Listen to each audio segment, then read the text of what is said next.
Bom dia, queridos irmãos e queridas irmãs, tudo bem? Hoje é segunda-feira, dia 22 de agosto, e nós estamos aqui para continuar os nossos estudos a respeito de uma vida de louvor. Mas antes de nós entrarmos na lição de hoje, vamos orar a Deus e pedir que Ele se faça presente conosco? Vamos aproveitar e louvar o nome dEle também? Oremos.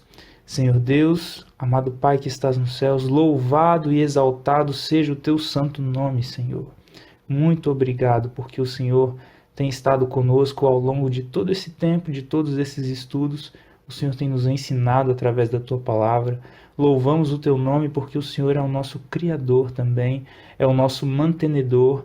E também o Senhor enviou o Teu Filho para que todo aquele que nele crê não pereça, mas tenha a vida eterna. São muitos motivos que nós temos para Te louvar, Senhor. Temos os nossos motivos mais íntimos e pessoais também. E nesse momento gostaríamos de Te agradecer também por esses motivos mais íntimos. Também, Senhor, estamos aqui para suplicar a unção do Teu Espírito Santo, que o Senhor o envie sobre nós, que o Senhor nos dê discernimento, clareza, que o Senhor nos ensine através da Tua palavra, que o Senhor perdoe os nossos pecados. Tudo isso, Senhor, nós pedimos e desde já agradecemos em nome de Jesus. Amém. Bom, queridos irmãos e queridas irmãs, o título da lição de hoje é Derrubando Muralhas pela Oração.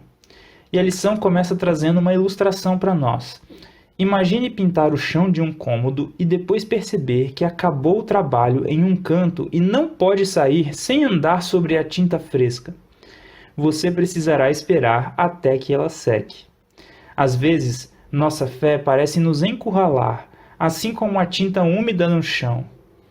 Nesses momentos, ou temos que rejeitar a Deus, a fé e tudo em que acreditamos, ou nossa fé nos obriga a crer no que parece impossível. Deus encurralou os israelitas. Depois de terem vagado por 40 anos no deserto, o Senhor não conduziu seu povo às pastagens livres e pacíficas.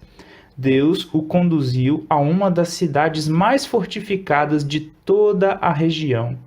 Em seguida, eles tiveram que caminhar ao redor de Jericó em silêncio por 6 dias. No 7º dia, Deus lhes disse que gritassem, e esse grito, junto com as trombetas, traria a vitória. Leia Josué, capítulo 5, verso 13, até o capítulo 6, verso 20. O que Deus tentou ensinar aos israelitas? Bom, queridos irmãos e queridas irmãs, esse é um trecho bem longo, tá bom? E eu não vou ler ele todo, mas eu vou ler aqui o início e vou comentar algumas coisas e o restante eu vou deixar para vocês, tá bom? Vamos lá, Josué capítulo 5, a partir do verso 13. Diz assim: Estando Josué ao pé de Jericó, levantou os olhos e olhou. E eis que se achava em pé diante dele um homem que trazia na mão uma espada nua. Chegou-se Josué a ele e disse-lhe: És tu dos nossos ou dos nossos adversários? Respondeu ele: Não, sou príncipe do exército do Senhor e acabo de chegar.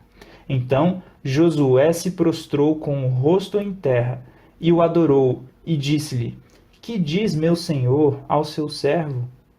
Respondeu o príncipe do exército do Senhor a Josué: Descalça as sandálias dos pés, porque o lugar em que estás é santo. E Josué fez assim.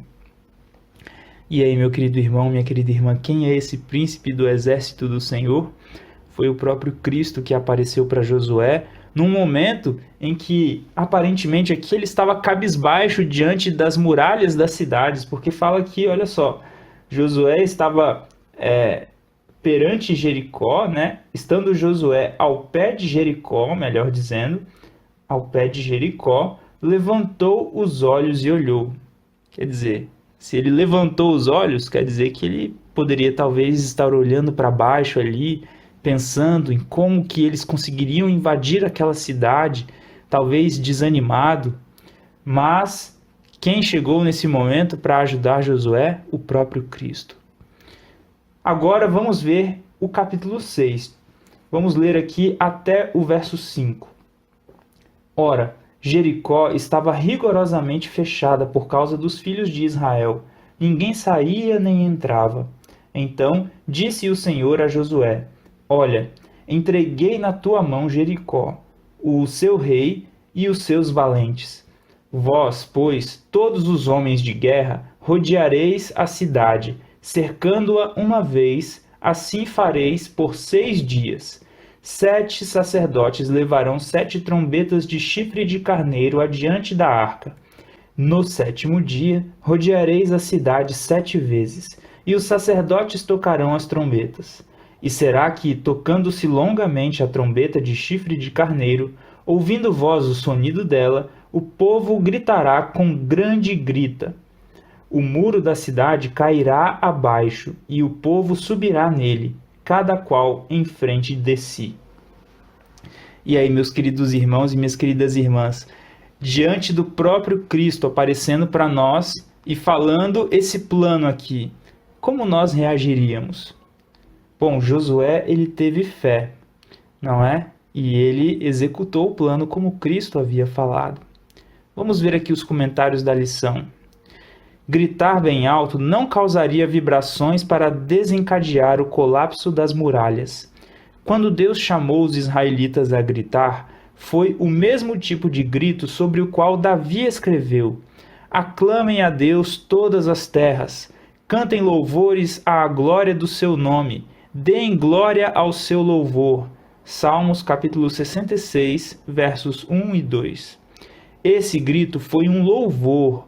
Depois de 6 dias olhando para as enormes muralhas, eles devem ter concluído que não tinham chance de derrubá-las sozinhos.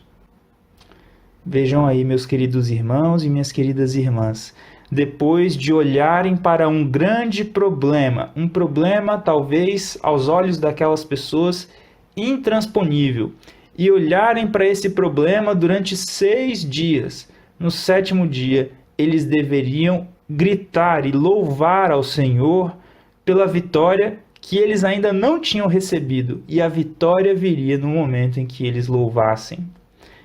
Que impressionante isso, hein? E agora a lição faz mais uma pergunta para nós. Como isso nos ajuda a entender o significado de Hebreus capítulo 11, verso 30? Então vamos ler aqui Hebreus capítulo 11, verso 30. Pela fé, ruíram as muralhas de Jericó depois de rodeadas por 7 dias. Pela fé.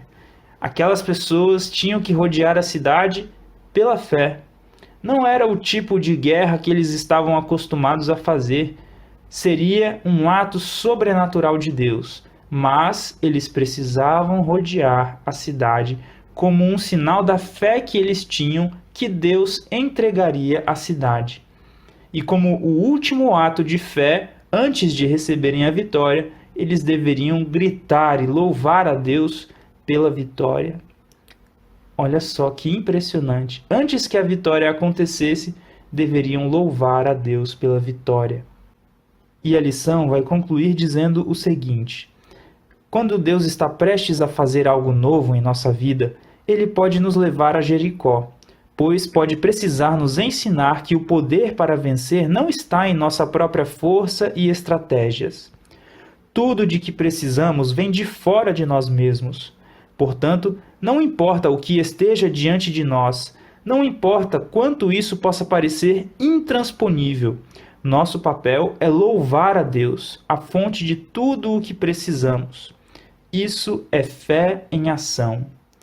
Que assim seja comigo e com você, meu querido irmão, minha querida irmã. Que diante dos problemas e das dificuldades, possamos louvar a Deus e reconhecer que Ele é a fonte de tudo o que nós precisamos e que possamos esperar e confiar nele. Um grande abraço e agora nós vamos para os textos do Espírito de Profecia.